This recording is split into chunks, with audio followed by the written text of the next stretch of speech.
Hello, Wobbly Phil here. If you had asked the lads approaching their 16th birthday at my crummy school in the 1970s which moped they were dreaming of jumping on come the big day, 95% would have instantly responded, a Fizzy. Of the other 5%, some might have mentioned Suzuki's AP50, others maybe the Gilera or Puch Maxi. Only one would have mentioned Honda's 4-stroke SS50.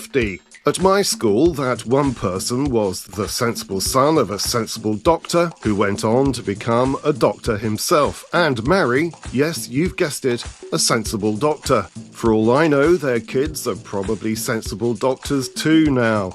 Oh, how we laughed. But wait, maybe the SS50 was the better choice. We couldn't see it at the time, but 4-strokes were the future. Honda's machine was more reliable and easier on the pocket. Could it be that our raging teenage hormones hoodwinked us? He said, Captain! I said, what?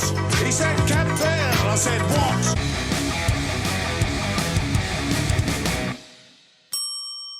As soon as me Moped's front guard is fixed, gonna find the creep and put him down. Okay, so my question isn't entirely serious, but let's look at the facts and then not let the facts get in the way of a good story.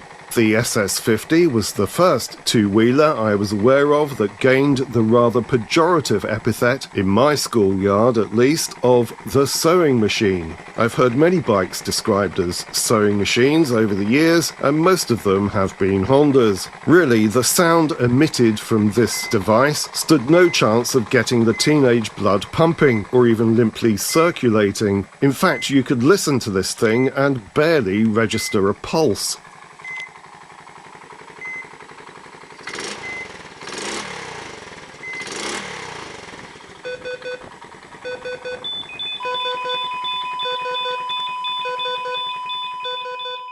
Moreover, despite Honda's efforts to get into the groove with the tiny bike that looks like a proper bike thing, it failed on that score too. Despite its similarities to the Fizzy, there was some kind of intangible miasma, or miasma, if you're American, emanating from the SS50 that reeked of uncool. Perhaps it was the rather conservative blue paint job that we most often saw it in, or the pressed steel frame, or the scrawny thin fuel tank. Or it might conceivably have been the SS bit. This stood for Supersports, but back in 1945, the chairman of the Swallow Sidecar Company, William Lyons, addressed a shareholders' meeting which agreed to change the firm's name from SS Cars to Jaguar, stating in the process that, unlike SS, the name Jaguar is distinctive and cannot be connected or confused with any similar foreign name. When I get me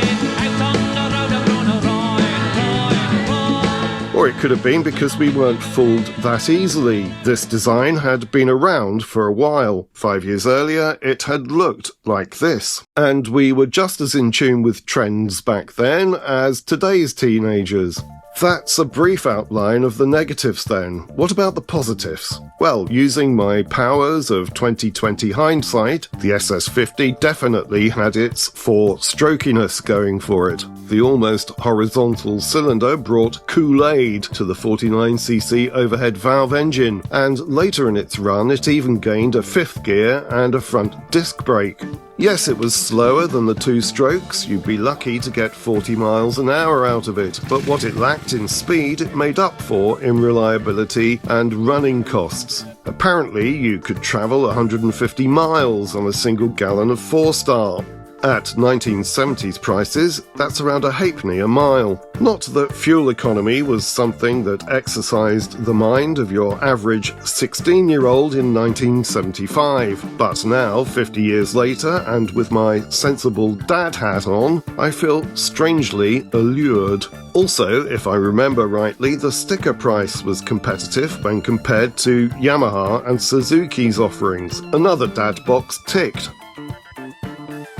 Speaking of dads and ticking boxes, why not try some of our 3 Phil's 2-stroke Smoke Beard Balm? Just hit the link in the description and order a handy pocket-sized tin today. The natural aromas of frankincense, sage and sandalwood will tick Mum's box as well. Maybe if we'd seen the SS50 in this sexy lime green, us teenagers would have been persuaded. If you're the sensible type and really want to relive your sensible teenage years, you can pick an SS50 up for less than you'd pay for a Fizzy. This American import is currently on sale for £3,000. Believe in freedom, believe in Honda, going when you like from door to door, your Honda bike and you. They do appear to be harder to come by than the Fizzies, however. My instinct is that rarity value combined with the shift away from large classic motorcycles towards smaller machines could mean that in future you won't be paying such a sensible price for this sensible piece of 1970s motorcycle history. But then I'm the twit who bought a 1975 Triumph Trident just before prices tanked by 50%, so I wouldn't take my word for it. Oh well, it did start. I hope you enjoyed this video. If you did, then please consider liking, subscribing, commenting and sharing to let YouTube know we're doing something right here at 3 Phils. Thank you. Oh, me mum won't let me mend it in the kitchen. I gotta fix it in the garden.